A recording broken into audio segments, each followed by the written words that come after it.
এক জঙ্গলে বাস করত একটি শিয়াল। সে ছিল খুব চালাক, ধোঁকাবাজ।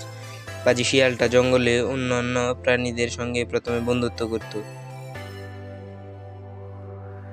তারপরে সুযোগ বুঝে এসে খেয়ে নিত। একদিন ক্ষুধার্ত শিয়ালটা সারা জঙ্গলে ঘুরে বেড়াচ্ছে, কিন্তু কোনো খাবারের সন্ধান মিলছে না।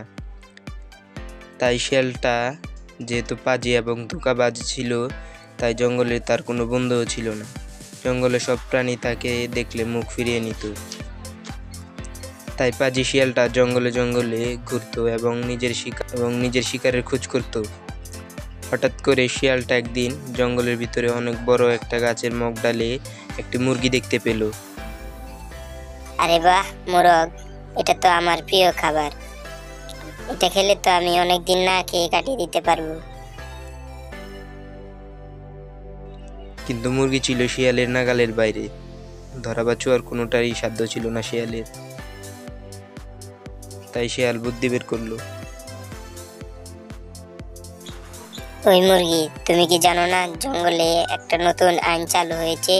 কেউ কাউকে মারতে পারবে না, জঙ্গলে সব প্রাণী একসাথে থাকতে হবে।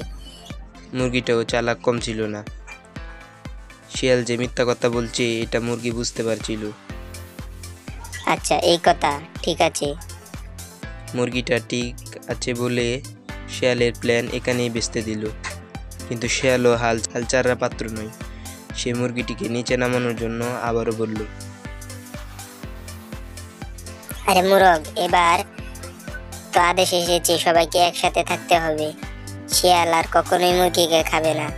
কিন্তু মুরগি শিয়ালকে বিশ্বাস করতে পারল না। ওর চিকন চিকন কথা শুনে শিয়ালকে প্রচণ্ড সন্দেহ করতে লাগলো আর বলতে লাগলো, এই যে দেখো, তোমার পিছনে তোমার বন্ধুরা এসেছে। আমার আবার কোন বন্ধু এলো? এই জঙ্গলে তো আমার কোনো বন্ধু নেই। কি বলছো? ওই যে দেখো, তোমার পিছনে এসেছে আমার জঙ্গলের কুকুর ভাইয়েরা। একথা শুনে শিয়ালটা ওখানেই চমকে গেল। তাই দেখার পর মুরগিটা বলতে লাগলো, কি গো শিয়াল ভাই, তুমি ভয় পাচ্ছ কেন? এখন তো আমরা সবাই বন্ধু। কুকুর আসলে তোমার ভয় পাওয়ার কি কারণ? আসলে কুকুররা এখনো জঙ্গলের নিয়মের বিষয়ে কিছুই জানে না, তাই আমি ভয় পাচ্ছি। এটা বলে শিয়াল ওখান থেকে দ্রুত পালিয়ে গেল।